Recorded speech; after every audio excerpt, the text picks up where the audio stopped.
Hello, I'm Alfred Rocky Coleman, and today I will be giving you 3 easy steps that I've taken personally from my life on how to stay ahead of the competition.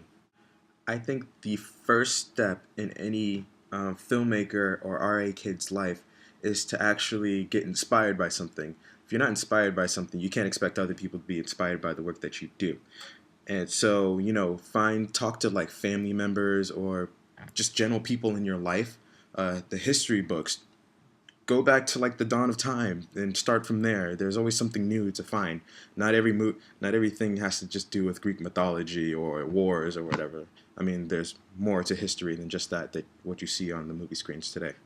And take a page from your life. Actually, your life is actually the story that no one can touch. I mean, no one can like duplicate that. It's your own life, your own story. So, get inspiration from things like that. It would be a great way to help. And once you do that, you have to research the crap out of it. I mean, you don't want to like make a movie and don't know what you're doing or don't know what you're even talking about or don't know what the goal is about that.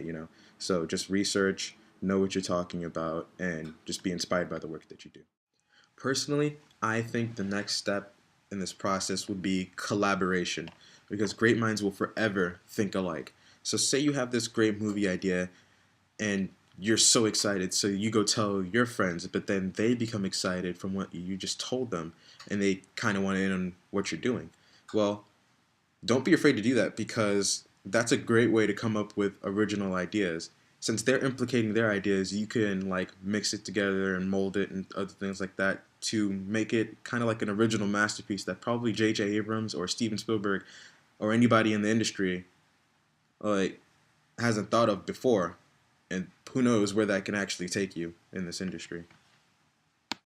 Now, this last step is pretty much the most important.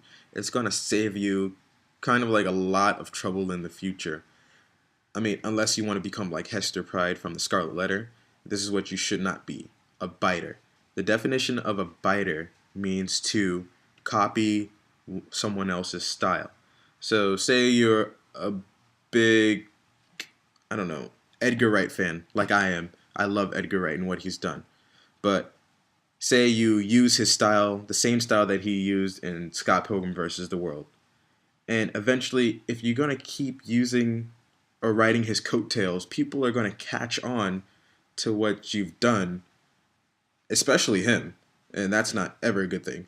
People are going to eventually catch on to what you're doing, and they're not going to work with you anymore because they think that you don't have your own style or whatever. A perfect example of a biter would be Carlos Mencia. The man got called out on stage by Joe Rogan for copying one of his friends. I think his name is Ari. I think he's called the Amazing Racist or whatever, some weird thing on YouTube. But yeah, so it was around the time when he was doing this Carlos Mencia show on Comedy Central. He got called out for copying one of Ari's jokes, a lot of Ari's jokes, and the whole crowd just booed him off stage. It's on YouTube. It's all over the place on YouTube.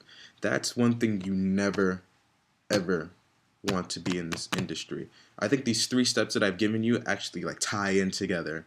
So you want to be inspired by event or anything in your life. Then you want to research on how to make that inspiration into a reality for like your movie or whatever. Then you want to collaborate with other people. But never, ever, and I cannot stress this enough, never copy someone else's idea. Being original is the best way to go. The best. Please. So, thank you for your time, and I'm Alfred Rocky Coleman once again. Thank you.